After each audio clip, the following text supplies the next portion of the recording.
మతేమన్నా పోయిందా, గతి తప్పిందా, తలకాయ ఏమన్నా తిరుగుతుందా? ఈ రెండు ప్రశ్నలు వస్తాయి రాజస్థాన్ లో ప్రధానమంత్రి గారి స్పీచ్ వినగానే. కానీ ఆ తర్వాత కొంచెం నెమ్మదిగా ఆలోచించి చూస్తే ఇది నవ్వొచ్చే ప్రశ్న కూడా. ఎందుకంటే ప్రధానమంత్రి గారు అబద్దాలు చెప్తూ చెప్తూ చెప్తూ ఏ స్థాయికి వచ్చారంటే ఆ అబద్దాలు నిజమని తానే నమ్మే స్థాయికి వచ్చాడేమో అనిపిస్తోంది ఈ ఉపన్యాసం వింటే. కాంగ్రెస్ పార్టీ వాళ్ళు మీ దృష్టిలో తెలివి తక్కువ వాళ్లే కావచ్చు, కానీ ఏ పార్టీ అన్నా ఎలక్షన్ లో గెలవదలుచుకున్న పార్టీ దేశంలో 80% జనాభా దగ్గర ఉండే సంపద తీసుకుని 20% ఇద్దాము అని మేనిఫెస్టోలో రాసుకుంటారా?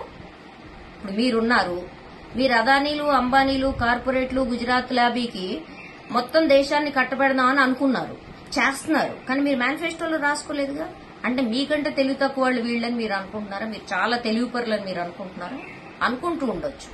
కానీ మీ ఎదురు కూర్చున్న జనం ఉన్నారే, వాళ్లకు కూడా మీరు చెప్పారు ఒకసారి, భగవాన్ నే దియా హే ఇస్కో ఇస్తమాల్ కరో అని. మీకు కూడా దేవుడు ఇచ్చాడు, కొంచెం అన్నా ఆలోచించండి. ఎదుటి వాళ్లకు కూడా ఇచ్చాడు, వాళ్ళు కూడా ఆలోచిస్తారు ఈ దేశ ప్రజలు. అంటే ముస్లింస్ కి ఇచ్చేస్తారా డబ్బులు తీసుకుని? ఏం మాట్లాడుతున్నామో అంటే ఏదైనా మాట్లాడొచ్చా? ప్రధానమంత్రి పదవి ఉంటే ఏదైనా మాట్లాడొచ్చా? కాదు కాదు కాదు. ప్రధానమంత్రి పదవి ఉండటం వల్ల ఏమైనా మాట్లాడలే, ప్రధానమంత్రి పదవి ఊడిపోతుందేమో అనే భయం కొద్దీ మాట్లాడుతున్నాం. అంత గాబరానా, అంత కంగారా, అంత భీతే? పదవి పోతే బతకలేమనా? మా పాతకాలంలో రక్త కన్నీరు నాగభూషణం అని చెప్పినట్టు ఏది పోయినా బతకొచ్చు గాని పదవి పోతే బతకలేమన్న దశకొచ్చేసారా? మొదటి విడత పోలింగ్ అయిపోగానే మన కాళ్లు చేతులు వణకటం మొదలైందా? వణకటం మొదలై ఈ ఏం మాట్లాడుతున్నామో తెలియని సంధి దశలో ప్రేలాపనలకు వచ్చేసామా? ఇవి సంధి దశ ప్రేలాపనలు తప్ప వేరే కాదు.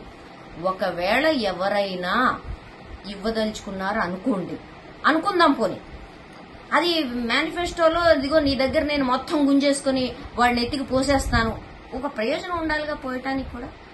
మీకు ప్రయోజనం ఉందిగా అదానీలు, అంబానీలకు పోయటానికి. అట్లనే వాళ్లకు కూడా ప్రయోజనం ఉండాలిగా. వాళ్లేమో పాపం మీరు గుళ్ళు గోపురాలు తిరుగుతున్నారని వాళ్ళు గుళ్ళు గోపురాలు తిరిగి చూపిస్తున్నారు. వాళ్ళు గుళ్ళు గోపురాల వల్ల ఉపయోగం లేదని అర్థమైన తర్వాత వాళ్ళు ఇప్పుడు ఏమంటున్నారు? నిరుద్యోగం, ప్రజలు ఏవైతే మాట్లాడుతున్నారో అడుగుతున్నారు. నిరుద్యోగం, ధరల పెరుగుదల, అవినీతి, ఈ మూడు చిట్టా విప్పుతున్నారు. మీకు అక్కడ విప్పడానికి ఏమీ లేదు. అందుకని ఇంతకు ముందేమో ముస్లిం లీగ్ మేనిఫెస్టో అన్నారు. పాపం మీరన్న దెబ్బకి జనం అందరూ అందులో ఎక్కడ ఉంది ముస్లిం లీగ్ అని ఎతికారు, ఎక్కడ కనపడలా. కాంగ్రెస్ పార్టీ వాళ్ళు చాలా మంచి వాగ్దానాలు చేశారని వాళ్ళకి అర్థమైంది. ఇప్పుడు మీరు అంటున్నారు మొత్తం చేశారు, వాళ్ళు మొత్తం మేనిఫెస్టోలో రాశారు, మంగళసూత్రాలు కూడా ఉంచకుండా పీకేసుకుంటారని రాశారు అని. ఇప్పుడు మీ ఎదురు కూర్చున్న జనం మీ బీజేపీ, ఆర్ఎస్ఎస్ కార్యకర్తలతో సహా వెతుకుతారు నిజంగానే కాంగ్రెస్ వాళ్ళు ఇలా రాశారా అని చెప్పి. అది ఎక్కడా కనపడదు గానీ నిరుద్యోగం మీద, ధరల పెరుగుదల మీద, లేకపోతే అవినీతి మీద, ఎలక్షన్ బాండ్ల మీద, మీ చిట్టా మీద వాళ్ళు రాసినవి బాగానే కనపడతాయి. కాబట్టి ఇది కూడా ఒకందుకు మంచిదే. కానివ్వండి, మా వీధుల్లో ఎలక్షన్లలో మా వీధుల్లో నిలబడే వీధి స్థాయి గుండాలు కూడా ఇంత దిగజారి మాట్లాడరు.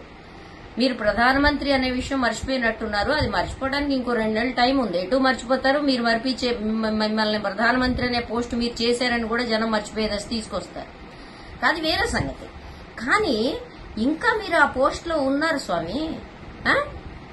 ఎంత అబద్దాలు, బొంకరా బొంకరా వెంకన్న అంటే మా ఊళ్ళో మిరియాలు తాటికాయలంతా అన్నట్టు వాళ్ళు మేనిఫెస్టో రాసి వెబ్సైట్ లో పెట్టారు. దాని మీద ఇన్ని బొంకులు బొంకితే ఎట్లా? తర్వాత ఇది ఒక ఊత పదం అయిపోయింది. కొన్ని పదాల పట్ల మీ ప్రేమ చాలా గొప్పది. కొన్ని పదాలు అర్బన్ నక్సలైట్లు, వాళ్ళు వీళ్ళు. ఏంటండి అర్బన్ నక్సలైట్లు అంటే? మీరు ఉగ్రవాదం దుడిచిపెట్టాం, నక్సలైట్లను దుడిచిపెట్టాం, వాళ్ళని దుడిచిపెట్టాం, వీళ్ళని ఊడ్చిపెట్టాం అని చెప్పారు కదా. మరి వీళ్ళు ఇంకా ఎందుకు మిగిలి ఉన్నారండి? వీళ్ళని మీరు బతకనిస్తారా? ఉంటే ముఖ్యమంత్రులే మీరు జైల్లో పడేస్తున్నారు. మీరు అర్బన్ నక్సలైట్లని మీరు ప్రకటించే వాళ్ళు ఉంటే మీరు బతకనిస్తారా? ఒకవేళ వాళ్ళు చట్టవిరుద్ధమైన సంస్థ అయితే మీరెందుకు చర్య తీసుకోలేదని మిమ్మల్ని కదా అడగాలి. చరిత్ర వెనకాల లేనప్పుడు, దేశ ప్రజల పట్ల బాధ్యత లేనప్పుడు ఏదొస్తే అది, నోటికి ఏదొస్తే అది మాట్లాడేయటమేనా? మాట్లాడేయొచ్చా? ఈ దేశ సమగ్రత, ఈ దేశ ప్రజల అస్తిత్వం వాటి మీద ఆధారపడి ఉంది.